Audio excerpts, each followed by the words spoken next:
Hello, everyone. Welcome to the 49th episode of the ICC BiZ Live. We, Today's episode is very, very special. We have an international figure with us, Matthew Friedman. He is based in Hong Kong. He is the CEO of the Mekong Club. He he has spent his entire life combating forced labor or modern slavery, whatever you call it, in the business sector. Sir, I hand over to you to give an introduction of yourself. We are just overwhelmed by your presence. Well, thank you very much. I'm really glad to be here. So my name is Matt Friedman. I've spent about 35 years outside of United States. I was working with USAID in Nepal for 8 years, and then I went to Bangladesh for 5 years, another 10 years in Thailand, and now I'm presently living in Hong Kong. During that time, I've worked for the US government, the United Nations, and now I run a small organization that works with the private sector in a positive way to help them to understand the issue of modern slavery and human trafficking and what they need to do in order to address it. But this is no ordinary path you have taken. What made you? You were, as far as your biography is, uh, it, it is a you were a shy boy in New Zealand. What made you change over to such an activist? Well, actually, I got into it through my public health work in Nepal. So many, many years ago, 35 years ago, I was a public health officer for USAID. And my job was to translate resources into healthier people. At that time, we were finding girls 12, 13 years old who were HIV positive. We couldn't understand what was going on. This is a very conservative culture. So I went to go and interview the women and the girls, and I heard pretty much the same story over and over again. And it went something like this: a human trafficker would go into a remote village, flash a bunch of money around, and say, "Well, I'm looking for a job, a wife. I don't want an urban wife, I want a village wife." He'd find a girl, 12, 13 years old, befriend her, go to the family and say, "I'd like to marry your daughter." In these remote villages where marrying at that age was quite common, family would think, "Wow, he's rich, he's handsome, he's going to take care of our daughter, going to take care of us." Everyone feels happy. A couple of days later, a wedding takes place. After that, he goes to the family and says, "I'm going to take your daughter to Kathmandu, but don't worry, I'll be back in 3 months."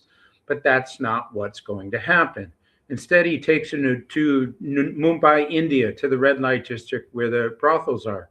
When he gets there, he puts her in a room and he says, "Honey, stay here. I'll be right back."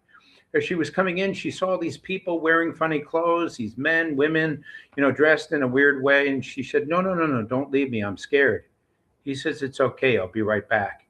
He then goes to the madam who runs the brothel to get the 500 US dollars for having sold her to the brothel. He has the gold from the wedding and he hands the wedding pictures over to the madam. He then leaves to go back to Nepal to do this again and again, maybe 40, 50 times in a year. The madam then goes into the room where the girl is and says, "Guess what? Your husband just sold you to me, and you're going to be with 20 guys a day every day because I say so." You can imagine this girl shocked. "No, no, no, no, no. My husband loves me."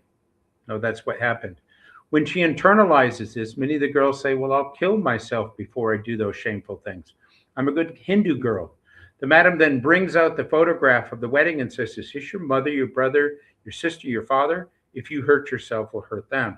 So she's trapped in this situation. In order to make her into a prostitute, it's quite simple. You use her over and over again. So they bring in a couple of guys. They use her 10, 20, 30 times in a 2 day period until she just lays back and accepts whatever happens to her. After that, she's on the line. She will be with 20 guys a day, every day for a couple of years until she gets diseased. She gets what's called black eye, where she's so depleted nobody wants her and they throw her out in the street. So I was hearing this story over and over again, but I didn't understand the evil of it until I actually went to those brothels. The Indian government invited me to do public health checks. I had a police officer with me. Went into one of the brothels and there was an 11-year-old trafficking victim. This girl saw this Caucasian guy, saw an opportunity, literally ran up, wrapped herself around me and said, "Save me, save me. They're doing terrible things to me." I looked down at this child who was hysterically crying. I had a police officer with me. I said, "We're going to get this girl out of here." He said, "We can't do that." So, "What are you talking about? You're a police officer." He said, "If we try to leave with her now, we'll both be killed." To make a long story short, we left. We came back with a lot of police, but of course she was gone. Now, I tell this story because when I was 15 years old, I didn't want to be an activist. I didn't want to do human rights. I didn't want to do any of these things. But every once in a while in life, we are tested. That was my big test. After that, because I couldn't help her, I couldn't eat, I couldn't sleep, and I did what a lot of activists eventually do. I surrendered to the fact that now that I've been exposed to this, this is what I'm going to do with my life. And 35 years later, here I am talking to you. So that's how I got into it. It is much more big, much more bigger than your body. I mean, not very rarely I come across such people. My next question is what you mentioned is a social concern. How is this? Is forced labor affecting businesses? Forced labor affects businesses in a number of different ways. Like, for example, banks invest in companies and corporations.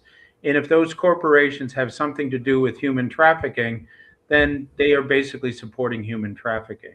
So, for example, if a bank supports a particular business, let's say it's palm oil, and the palm oil plantation has issues related to human trafficking, they are indirectly supporting it.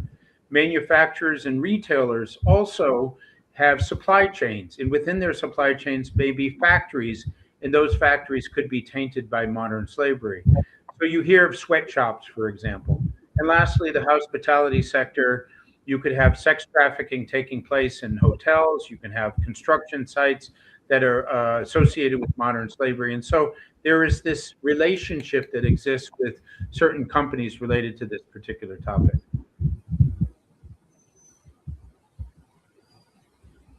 So, according to the ILO, there are 28 million people trapped in forced labor today. From your book, 2021 figures, and if you look at 2026 figures, the figures are same.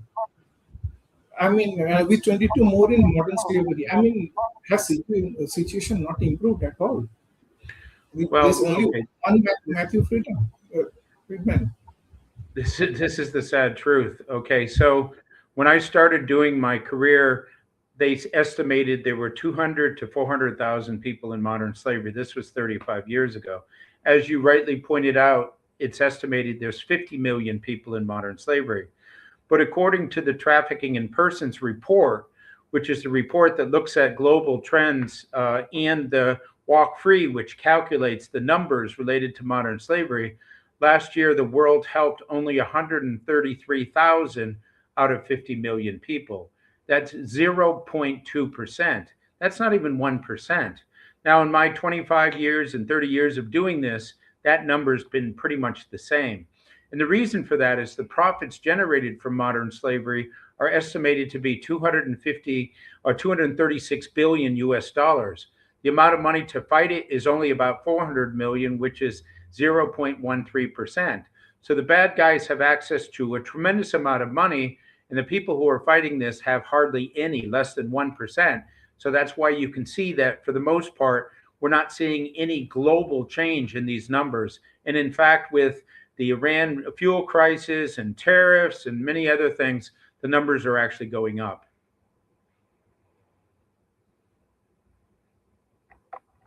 Okay, modern slavery is often hidden in plain sight, like you mentioned about these factories.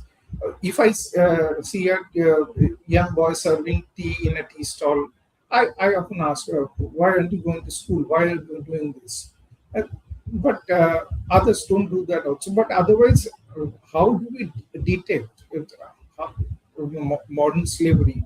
Do we go on a factory-wise inspection? Uh,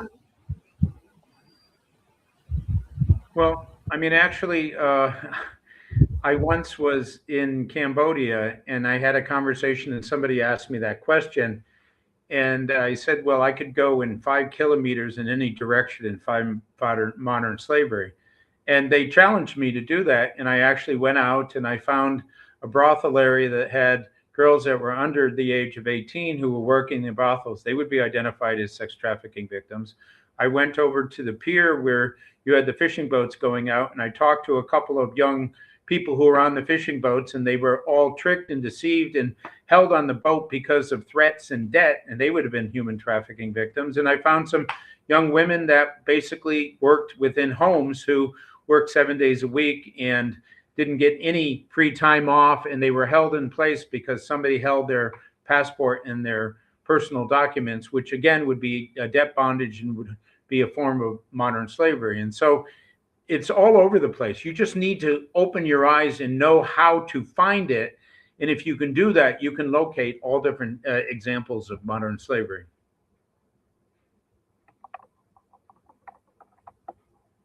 So clamping down on forced labor, they, to maintain a so forced labor free supply chain, they are conducting investigative audits that illuminate the real condition faced by workers.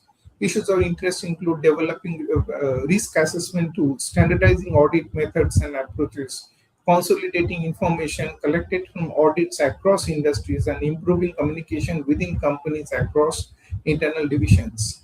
Can we explain these audits in simple terms? Well, okay, so most manufacturing companies have what's called a supply chain. On the top of the supply chain, tier one, you have where they assemble something. It could be a running shoe, it could be a piece of apparel, it could be something like that. And then you have factories that make the buttons and develop the cotton and do the zippers and so forth. That's tier two.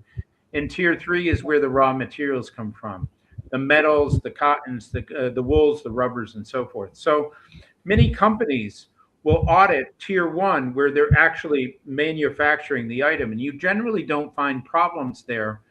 But up until recently, most companies haven't looked at the smaller factories that provide the assembly pieces for the running shoe or the apparel. And so what's happening now is legislation around the world is enforcing a scenario that companies have to look all the way down into their supply chains. So what they need to do is to go to the tier one factory, find out where the tier two factories are, go down to those factories, and then find out where the tier three factories are, and then to do various audits within this supply chain to see whether or not there's issues or problems. So this is a trend that we're seeing happen now within manufacturing, where more and more companies are going deeper into their manufacturing base to determine if there's any exploitation that takes place at that level.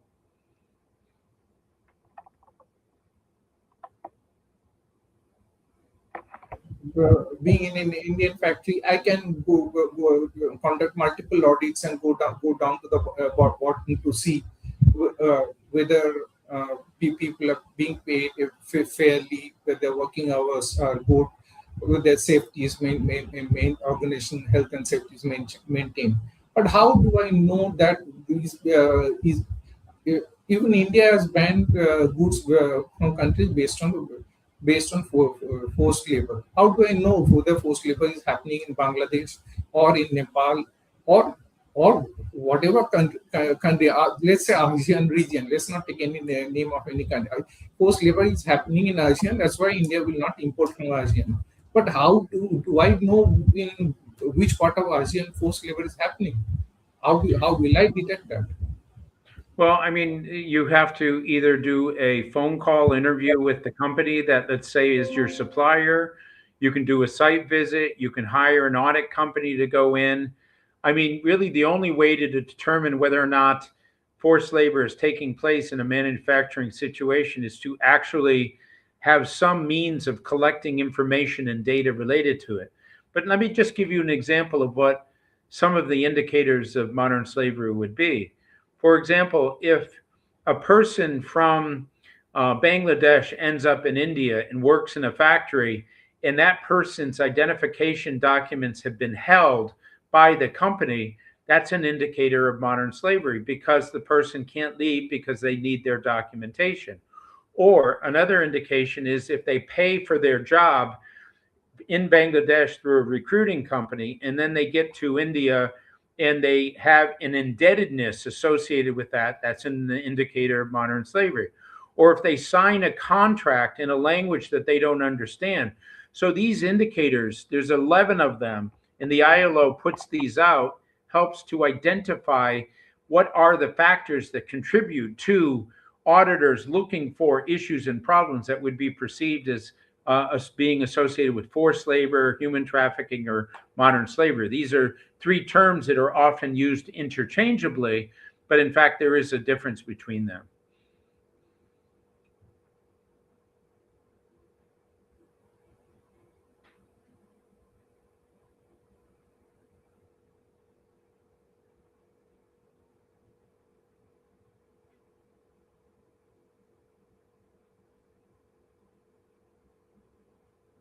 women to earn something, but the wages were abysmally low. They supplied goods, and so I understood the company at the end was interested in procurement at low price, was not interested in a humanitarian condition for their suppliers. What do you do?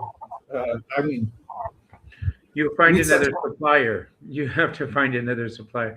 If for some reason you identify, actually, the interesting thing is in the West, people say, well, if I can get a company to manufacture a t-shirt for $3, obviously there's exploitation associated with that, but not necessarily.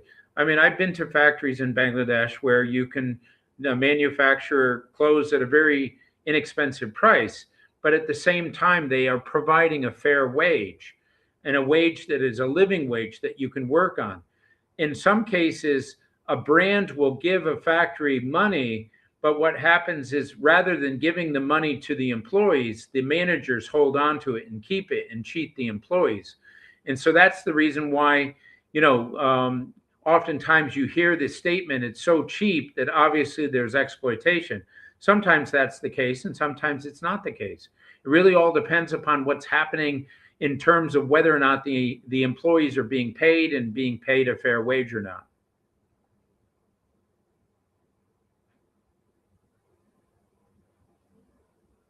Interested in where there's a will, there's a way. If I'm interested in eliminating modern slavery or forced labor, then I can do it. That is what I'm learning from you. But also, in your book, you have also said criminals are winning. The legal system is too encumbered by processes and procedures that have stripped it up. Criminals always knew what we were doing as it was put in our websites for the whole world to see. So I mean, I am once met a Fed guy. It's crime is there's too much crime in this world. We just cannot stop it. And your language also echoes the Fed. So the FBI, sorry, not Fed, FBI, uh, FBI person. So I mean, how come they win? I mean, how is the internet? I mean, with information put in our websites and they are winning. I mean, how is this? Well, I'm going to answer that in a couple of different ways. Once again, the resources generated from the criminal activities associated with modern slavery are $236 billion. That's a tremendously big number, second only to drug trafficking globally. Again, the amount of money available to fight this with the NGOs and the governments and the United Nations is about 400 million a year, which is 0.13%. So the resources to fight a very large crime are not there. But to kind of give you a perspective on the criminals, I was in Hanoi. I was working for the United Nations, and I got a phone call from somebody who was from Vietnam, and he said, "I'd like to sit down and have a cup of coffee with you to talk about your work." And as a UN official, that happens on a regular basis.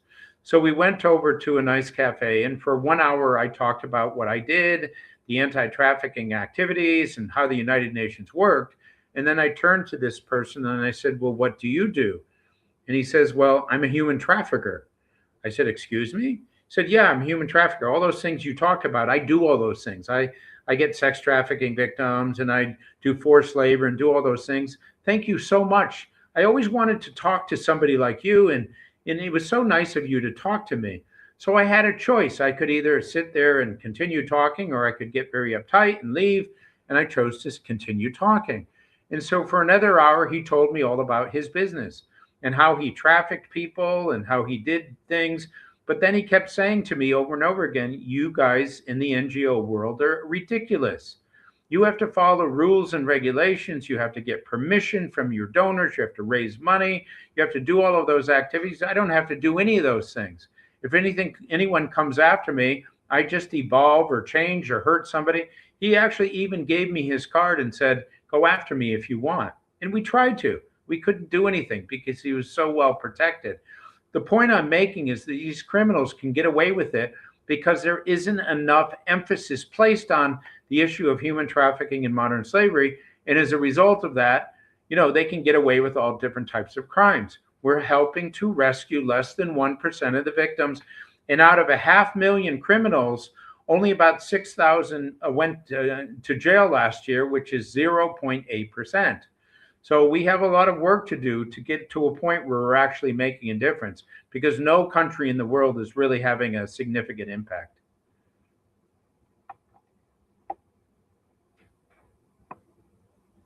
One thing I'm learning from you is that the criminals need money to operate, and they are using the banking system for money laundering.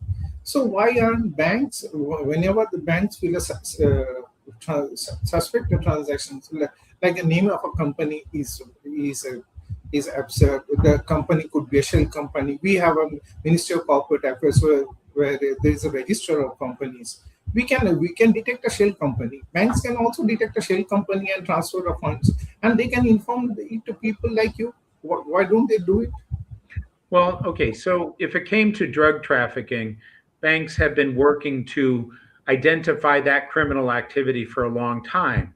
Banks develop what's called a typology, where they look at the victim and the perpetrator and all of the steps related to a crime, and then they look at transactions that take place and they identify if any of those transactions could be associated with something like human trafficking. But up until recently, they haven't had these typologies. And so organizations like us work with the banks to educate them and to inform them and teach them what to look for in order to identify if a trafficking case takes place. And by law, in India and all over the world, if a bank thinks that there is a suspicious activity taking place, they have to submit a report. It's called a suspicious transaction report to the regulators in that country. And so the banks actually are doing something to address this particular issue. And we see this, so they can do a better job, but at least they're focusing on something that they didn't focus on 10 or 15 years ago because they didn't even know about this issue back then. Now they do. And even within India, I had to do a fair amount of training of financial institutions there to help them to understand this vulnerability so they can protect not only their bank, but by doing that, they're also making the world a better place. So according to the awareness levels are still low and they need to be raised. Yes.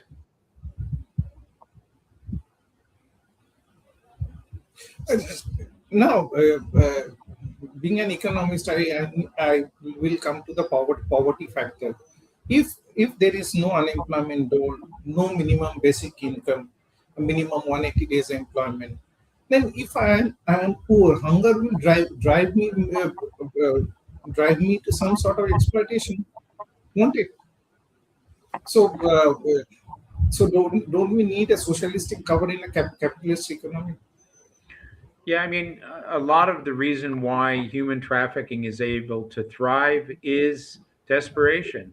So during COVID, for example, the number of people in modern slavery went from 40 million to 50 million. And the reason for that is that people couldn't find jobs, people lost jobs, they had to rely on their savings, they borrowed money, they couldn't pay the money back. And so the money lenders basically said, if you can't pay the money back, I need a family member. They're going to end up in a brothel, they're going to end up on a fishing boat, they'll end up in a sweatshop. And so obviously desperation is a contributing factor. And with economic strife, like for example, there's issues related to the Iranian fuel crisis, which is affecting manufacturing and jobs and transport and food prices and everything else. You're going to see an increase in human trafficking. Ideally, if you could offer a decent wage for a large group of people around the world that are not working who want to work, then it would be less easy for human traffickers to take advantage of these people. Unfortunately, there's a lot of resources that would be needed for that, and the disparity that exists in the world with the people who have money and the people that don't have money is getting worse and worse. For example, in the United States, 1% of the Americans own 50% of everything in the United States. And so you're talking about a certain group of people who have tremendous wealth and a lot of people that don't have anything at all. And what we need to do is to make more of a balance between everyone having access to money and jobs and the ability to support themselves and their family. Shouldn't we make the donation to NGOs compulsory by a law to help the poor people? Well, I mean, And I think we should, as human beings, just because we are compassionate and have empathy and love, should help the poor for a variety of reasons. And there are all different ways of being able to do that. Actually, China had a tremendous number of people in poverty, and they set up community programs over time that helped to raise the level of resources that Chinese people had, so that a lot of people left poverty. I don't know how it is in India. I don't know what the data is, but there's other places in the world that have been doing similar type things. By raising everybody's standard of living, you make the country better, you make people feel happier, you have a more satisfying life experience within that country. But for that to occur, there has to be a will among everyone to move in the direction to allow for that to happen. sir, that will is unfortunately not there. In one country, the income tax benefits were given for donation to NGOs for poverty alleviation. Now that income tax benefits have been withdrawn, the donations have also fallen. Only those with empathy, with feelings for the poor, like you, they are still donating. I'm also still donating, but the point is, the overall trend is downward. I won't name the country. Overall trend is downward with the withdrawal of the income tax benefit. It's really tragic. Well, also development assistance is way down as well. For example, the USAID termination resulted in something like $40 billion being taken off the table all over the world for all different types of activities. Other G8 and G20 countries that used to provide a lot of development assistance have reduced their contributions as well. As a result of that, a lot of activities that were there in place in order to offer a lifeline to, people who required health support or human rights support or, labor support just don't have that type of support. And if the present situation globally continues to go in the direction of a potential recession, then you're going to see even more issues and problems over time. According to your book, the one way to avoid this forced labor torture is not to be swayed by the apparent good job offer. Even if it comes in the paper, check the credentials of the job. Take the help of an NGO to check if the uh, NGO or any senior person. And if needed, take a family member to the so-called factory, which could turn out to be anything, like a nightmare. And more than half of the jobs will disappear, according to your experience. Can you share your experience Okay, so I, of, I was of this sort of protection yeah, experience? I was in Bangladesh, and I was supporting a particular United Nations organization, and they were doing safe migration training, and so they invited me to a talk in the rural area.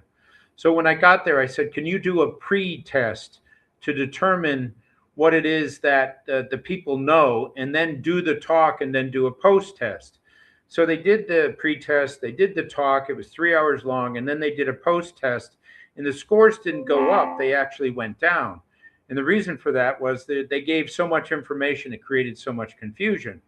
So I then hired an advertising company, and I said to them, go into the rural part of Bangladesh and identify what approach can be used in order to sensitize people to the issue of human trafficking in a very simple way that isn't going to be complicated. So they went and they did their focus groups, and then they came back and they said, we have a solution.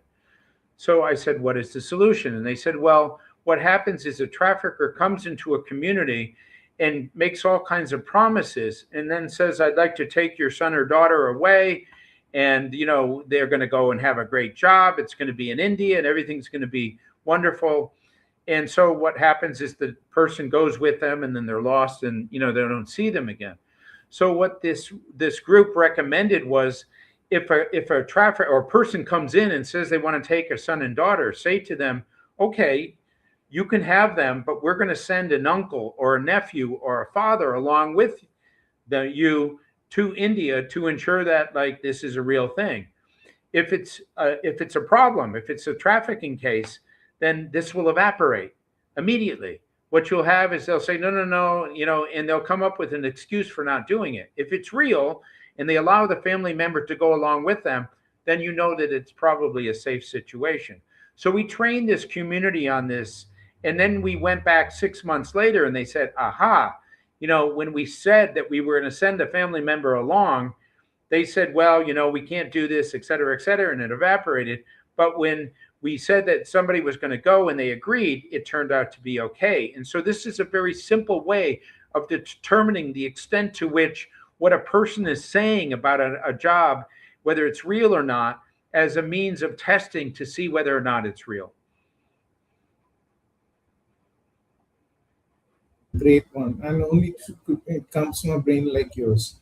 You also did a movie to educate people on this. Is it available on YouTube readily, or only with you, or in your website? Say that again. I didn't hear You that. also did a movie to educate people against trafficking or forced labor or slavery, whatever you call it. You did a movie. You sponsored a movie. I've read in your book. Where is that movie available? Yeah, In your actually, I've done a couple of books. One was based in both Nepal and India. It was called The Day My God Died. You can find that online. There's a couple of sites that have that. When I was in Nepal, I did a movie called Chameli, which was a 3-hour drama that showed human trafficking from Nepal to India in Mumbai, and then what happened afterwards.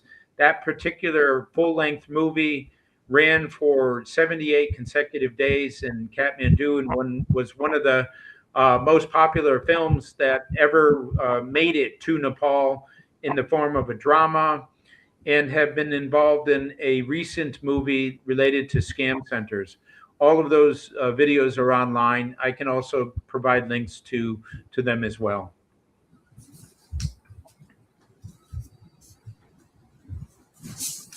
uh, you're talking about collaboration among countries. We companies countries, sorry, not companies. If countries collaborate, it could be forced labor, or slavery can be checked considerably. But how can we promote collaboration among countries? Yeah, I mean, there's organizations like ASEAN that works in Southeast Asia. When I worked for the United Nations, we had a multi-country mechanism called Commit, where we had China, Vietnam, Laos, Cambodia, Thailand, and Myanmar that would meet on a regular basis. In South Asia, you have ATSEC, and that includes Nepal, Pakistan, Bangladesh, India, Sri Lanka, and the Maldives. And people, NGOs, and government officials come together to talk about how to ensure that cross border trafficking cases can be addressed. And so, for example, if a Bangladeshi is in India and they are identified as being a trafficked person, then if they are rescued, then these governments have agreements that they put in place in order to allow for that person to get back and to receive the services when they get back and so forth. So these mechanisms allow for there to be governments coming together to develop policies, procedures, laws, processes, use resources in order to support the prevention of human trafficking, the legal aspects of human trafficking, and addressing the shelter system after a person has been rescued out of human trafficking as well. How can technology help us in this fight? Well, there's two sides to technology. The criminals use technology quite extensively. For example, there is a new problem that we're facing where there's human trafficking into scam centers. And a lot of Indians and Bangladeshis and people from Nepal have been tricked and deceived into going to Cambodia, to Myanmar, to Laos, and they end up in these scam centers and they face terrible conditions. They have to work 14, 15 hours a day. If they don't meet their targets, they're tasered and tortured. But in those scam centers, they use all different types of technologies. They use technologies to identify information about people. They use technologies to change the face of a person. So a person who's a man can present himself as a woman, a Thai woman with her accent and everything else. And so technology is very sophisticated in that world. But just as you can use it from the perspective of doing bad things, you can also use that same technology to identify financial transactions, to look at crypto and blockchain to determine transactions that could be associated with human trafficking. You can look at large kind of bodies of data to determine, whether there are patterns that exist that could be related to whether people get paid a certain amount of money or whether or not they're held in place. And all of these things can be a very positive thing related to addressing modern slavery. So, as I say, there's the good side of technology and the bad side as well.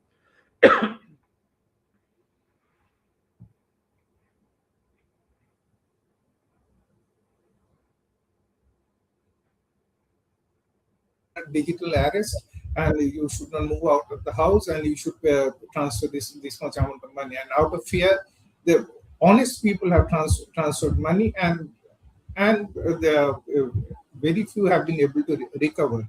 And now Reserve Bank of India is teaching regularly. Teaching us about digital. There's no such thing as digital arrest. If it is arrest, it is human arrest. That's it. But according to you, from you, what I learned is that those who are doing this digital arrest, they're also criminals. They're also under some kind of force or compulsion to do so. Well, you have the gangs that do the human trafficking, and then you have the victims that are basically forced to do scamming. So, not all scamming compounds are victims, but with this new form of scam called pig butchering, where you basically have these huge scam centers. There is one scam center on the border of Myanmar that has 40,000 human trafficking victim scammers in that center, forced to scam billions of dollars from people all over the world. So, for example, in the United States last year, $64 billion was taken out of the United States through the scamming compounds. But the more tragic side of it is that the violence associated with being a victim of human trafficking in these scam centers is extreme. And as a result of that, there's a lot of people from South Asia who end up there. Some of them don't come back. They torture them to death or they beat them to death. Others, when they come back, they're so destroyed mentally, physically, and emotionally that some of them will never be the same as a result of it. So this is a new form of human trafficking that just has cropped up in the last 5 or 6 years. But my organization spends a lot of time trying to fight this form of human trafficking.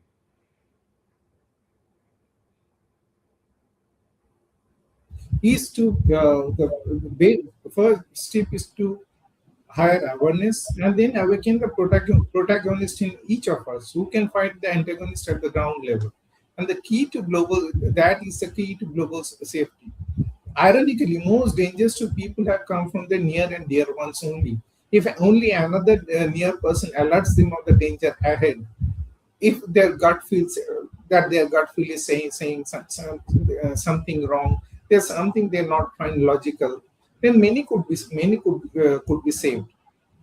Uh, your thoughts? Yeah, I mean, I do a lot of presentations, and at the end of many of my presentations, I say a particular story, and I'll tell you the story because I think it's relevant. So years ago, when I was living and working in Nepal, I desperately wanted to do something to address human trafficking. So I decided I was going to write a book. As part of that process, I went to the shelters where the human trafficking victims were to interview them. And when I went to one shelter, there was a girl named Gita. And every time I approached her, she said, "No, no, no, no, I don't want to give my interview." But as I interviewed all these other people, she sat and listened to all the interviews. When I finished and I was leaving, Gita comes running up and says, "I changed my mind. You can have my interview." So Gita sat on one side of the table, and the rest of us were on the other side of the table. And over a 3 hour period, she just told the worst story of rape and torture and disease and murder associated with her human trafficking. It was so bad, I didn't know what to say to her. So I paused for a long time. And then I finally turned to Gita and I said, "Wow, Gita, you must be so angry at those traffickers for the horrible things they did to you." She paused and paused. Then she said, "No, I'm angry at you and you and you." She pointed at us. She said, "Where were you?" She said every single day she woke up praying for somebody to come and help her. Nobody came. She said she went to school till she was 12. She knew that all this illegal stuff was right out in front of her. She said she wasn't angry at the traffickers. She said they are just bad people doing what bad people do, bad things. She said she was angry at the good people, at society for not caring enough to allow a 15-year-old girl to have been raped 7,000 times only to end up with AIDS. She was dying. Now, when I tell this story, I say Gita was pretty much calling us all out. She recognized that the 40,000 people like us were insufficient to be able to address this. And for us to really make a difference, everybody needs to step up and do something. So I often say to an audience, if I can get you to just do one thing a year, that's one times the number of people who are listening. I don't know how many people are listening. But one thing you can do is just understand and learn about this topic and then share that information with other people. You can raise money or make donations to NGOs that are working on this particular topic, or just volunteer for these organizations. My youngest volunteer was 9 years old. She saw me in a documentary and said, "Mr. Friedman, I want to help." I said, "You're 9 years old." She said, "So what?" So I asked her what she could do. She said she could find anything on the internet. I gave her an assignment. She was able to do it. The point is, it doesn't matter what age we are or where we are in our life, there are things that we could do. And if we could get literally tens of thousands or hundreds of thousands of people to step up and get involved, we wouldn't have the situation that we have now. So that's my message to people related to what can you do as a human being to help address this issue. And now we are nearing the end of the session. I am opening the floor if there are any questions people want to ask.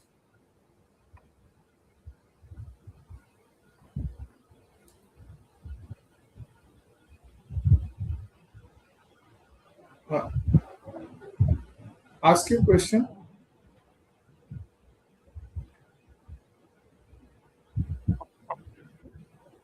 You won't get a person like Matt every day. Any other two people who wished you. And my last question of the day: the United States government, primarily through the Office of the United States Trade Representative, has targeted 60 global economies and domestic supply chains after sweeping Section 301 investigations uncovered systemic forced labor risks. These findings have resulted in a new wave of federal tariffs ranging between 10 to 12% on major partners, including the European Union, India, China, Mexico, Canada. How could they detect? Um, Actually, this particular tariff has nothing to do with forced labor. United States put those other tariffs in place, and as a result of that, the Supreme Court came and said that the initial tariffs were not legitimate because they weren't approved by the Congress, and so they're using this loophole that the U.S. government has to basically say that, well, if we think a government or a country has forced labor, we can tariff them. Well, just every country in the world has forced labor, including the United States. And so, in many ways, the intent isn't really to address forced labor, it's just to get those tariffs in place. So, unfortunately, as an American, I'm sorry that this type of politics is taking place, but in reality, this particular tariff has very little to do with forced labor. So I understand this is just a methodology of imposing tariff, but some evidence they do collect. Don't you think so? Otherwise, why would they say so about forced labor? What sort Well, of evidence? well, there's an organization called Walk Free, and it calculates the number of people who are in modern slavery in every country in the world. So there's a number for India, there's a number for the United States, there's a number for Australia, there's a number for Hong Kong. And so those numbers exist. We know that there's forced labor in every country and territory in the world. That's not a surprise to anyone. So in the United States, the number is something like 800,000 people. So every country and territory has this problem. So to identify that, like, to arbitrarily say 60 countries around the world have forced labor, the answer is they do, because every country does. Every country does. So it's just in many ways a ridiculous formula for addressing the tariffs, because we already know that every country has it. And if they are tariffing other countries, they should be tariffing the United States as well, because we have a lot of forced labor there as well. So it to me, I'm sorry, I think it's a ridiculous policy. And it's just another way of getting around the politics of tariffs that is a big issue within the United States at this particular point. Thank you, Matt. With this, I end the conversation, and if there are no more questions. It was really wonderful talking to you, and we will continue this communication in other forms. Well, Goodbye. thank you very much. I'm on LinkedIn. If anyone's interested, feel free to. I try to do talks or articles on modern slavery, human trafficking, child labor, and my experience is living in this part of the world as well. So thank you for the opportunity. I really appreciate it. But just by the way, why are you in Hong Kong? Any particular reason? Because we were told that if you were going to work with the private sector, go to a place that there's a lot of resistance to see whether you can overcome it. Because if you can overcome it there, then you can do it anywhere in the world. So I went to Hong Kong because people said nobody cares. You won't be able to set up this program. But I found just the opposite. I found a lot of benevolent, caring, considerate, compassionate, kind people who really wanted to address this issue. And I find that in private sector and business all over the world. And I certainly within India, I found a lot of that as well. Yes, we have bad actors and we have people who do bad things, but for the most part, but there are also many, many good people. And what we are trying to do with these types of talks and the work that I do is to engage those good people, to incentivize them to step up and get involved to help. And if more people did that, the world would be a better place. Wonderful, wonderful. It was wonderful to hear you. Thank you, Matt. Now I will really end the program. Very good. Thank you very much. Goodbye. Bye-bye.